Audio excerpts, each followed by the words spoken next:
CBSE board का जो नया परीक्षा पैटर्न है, एग्जामिनेशन पैटर्न है, ये डेफिनेटली बहुत यूज़फुल होगा स्टूडेंट्स के लिए और बड़े आमूल-चूल परिवर्तन लेके आएगा। मैं आपको बताता हूँ कि इस परीक्षा पैटर्न में जो पहली परीक्षा है वो नवंबर-दिसंबर में होगी और वो टोटली ऑब्जेक्टिव पैटर्न पे होगी। अब अभी तक बोर्ड पैटर्न के अकॉर्डिंग सब कुछ सब्जेक्टिव होता था। जितने भी आपके कॉम्पिटिटिव एग्जामिनेशंस हैं वो ऑब्जेक्टिव होते थे, तो स्टूडेंट जो है भंवर में फंस जाता था कि मैं सब्जेक्टिव प्रिपेयर करूंगा तो बोर्ड अच्छा हो जाएगा और मेरा जेई मेंस या जेई एडवांस या नीट बिगड़ जाएगा, या ऑब्जेक्टिव प्रिपेयर करूंगा तो मेरा डेफिनेटली बोर्ड बिगड़ जाएगा। लेकिन अब बैलेंस बन गया है। क्यों? क्योंकि नवंबर दिसंबर की परीक्षा ऑब्जेक्टिव मोड पे होनी है और आपके पास जो मार्च अप्रैल की परीक्षा है वो सब्जेक्टिव मोड पे होनी है। तो विद्यार्थी दोनों तरह की तैयारी कर लेगा और इसमें भी बहुत महत्वपूर्ण है कि सिलेबस को इक्वली डिवाइडेड कर दिया गया है, तो स्टूडेंट पे कोई किसी तरह का प्रेशर भी नहीं रहेगा, तनावहीन होकर काम कर सकेगा। ये निश्चित तौर पे it will be definitely what we can say that जिसे कहते हैं लाइफ चेंजिंग होगा सीबीएसई स्टूडेंट्स के लिए।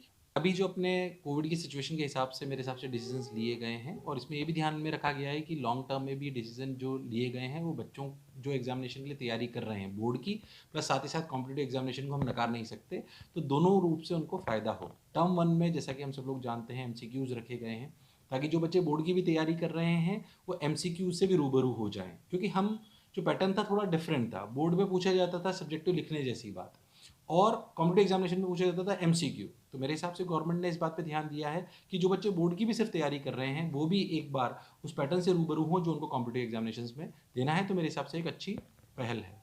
मेरे हिसाब से कोटा के लिए के बच्चों के लिए तो सोने पे सुहागे जैसी बात है। क्यों? क्योंकि कई बार ऐसा बोला जाता है कि कोटा में जो बच्चे पढ़ने आते हैं उनके बोर्ड में नंबर कम रह जाते हैं या इस तरह की कभी कभी बातें आती है, क्योंकि ऐसा माना जाता है कि कोटा में जो बच्चे आ रहे हैं उन पे हम लोग ज़्यादा फोकस करते हैं कॉम्पिटिटिव एग्जामिनेशन की तैयारी को लेकर, तो हम उनको लिखने की प्रैक्टिस नहीं कराते हैं। ऑल्दो ये सच्चाई नहीं है, हम सभी लोग उनको बोर्ड की भी तैयारी कराते हैं। बट अब इससे बहुत फ़ायदा हो गया है। क्यों? क्योंकि एमसीक्यू पहला जो अपना टर्म वन है वो एमसीक्यू होने वाला है। अगर एमसीक्यू होने वाला है तो जो बच्चे कोटा में 9th 10th या 11th से आ गए हैं उन बच्चों वो तो काफ़ी 1 डेढ़ साल से एमसीक्यू की ही प्रैक्टिस कर रहे हैं, तो टर्म वन तो उनके लिए बिल्कुल नया नहीं होगा। उनको ऐसा ही लगेगा जैसे वो अपने कोचिंग का ही एक टेस्ट दे रहे हैं। हाँ, बच्चों को इस बात का थोड़ा ध्यान रखना होगा कि जो एमसीक्यूज टर्म वन में आएंगे वो 50% सिलेबस के आ रहे हैं और 50% सिलेबस के साथ साथ वो बहुत ज़्यादा न्यूमेरिकल बेस्ड होंगे ऐसा ज़रूरी नहीं है। मेरे को जहाँ तक लगता है जो बोर्ड है वो इस बात पर ध्यान रखेगा कि न्यूमेरिकल बेस्ड और थ्योरेटिकल बेस्ड दोनों एमसीक्यूज बनाए जाएंगे। तो ये एमसीक्यू जो थ्योरेटिकल बेस्ड आएंगे ये आपकी उन चीज़ों को भी सुधारेंगे, चाहे वो जेई मेन हो चाहे जो नीट हो, उसमें जो कम परसेंटेज ही सही पर थ्योरेटिकल बेस्ड सवाल आते हैं उनमें भी वो आपको फायदा पहुंचाएंगे। तो कोटा के बच्चों के लिए तो बहुत शानदार बात है और उन्हें बहुत फायदा होने वाला है इससे। बच्चों को पिछले 1.5 साल से लिखने की हैबिट नहीं मिल पा रही है, उनको इतना अवसर नहीं मिल रहे हैं, प्रैक्टिस नहीं मिल रही है, तो उनको लिखने के अंदर जो असुविधा होने वाली है उससे उनको फ्री मिल गए हैं, वो फ्री हो गए हैं थोड़ा सा बच्चे। और सरकार ने जिस तरह की व्यवस्था दी है इसके अंदर कि टर्म वन अगर किसी वजह से प्रॉपरली नहीं हो पाता है तो घर से हो जाएगा, टर्म टू अगर नहीं हो पाता है तो वो घर से हो जाएगा, दोनों नहीं हो पाएंगे दोनों घर से हो जाएंगे, दोनों होंगे तो दोनों का इक्वल वेटेज रहेगा। तो बहुत ही व्यवस्थित तरीके से जो गवर्नमेंट ने व्यवस्था बनाई है ये बच्चों के लिए अनुकूल रहेगी। जो बच्चे आईआईटी की तैयारी या जेईई मेंस की तैयारी कर रहे हैं उन बच्चों को भी काफ़ी हेल्प मिलेगा, नीट की तैयारी कर रहे हैं, किसी भी कॉम्पिटिटिव एग्जामिनेशन की तैयारी कर रहे हैं, क्योंकि नवंबर से पहले पहले उन्होंने लगभग अपना 50% सिलेबस कंप्लीट कर लेना है।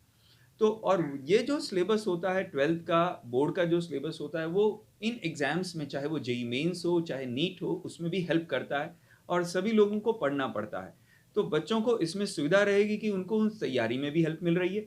नवंबर तक उनको इस बात की एक मेंटल पीस होगी कि 50% काम मेरा बोर्ड का हो चुका है, अब मेरे को केवल 50% पोर्शन पर और 50% और अपनी मेहनत करनी है बोर्ड के लिए। अब मैं पूरी तरह से अपने आप को, जैसे जेई मेंस की बात करूं तो फरवरी में जेई मेंस आमतौर पर होने लगा है, तो नवंबर के बाद टर्म वन के बाद में बच्चे पूरी तरह से फोकस करके जेई मेंस का एग्जाम देंगे। जबकि पिछले वर्षों में बच्चों को अपना दिसंबर जनवरी का जो मुख्य समय होता था वो बोर्ड पर लगाना पड़ता था और जनवरी और फरवरी में ही उनके जेई मेंस के एग्जाम होते थे।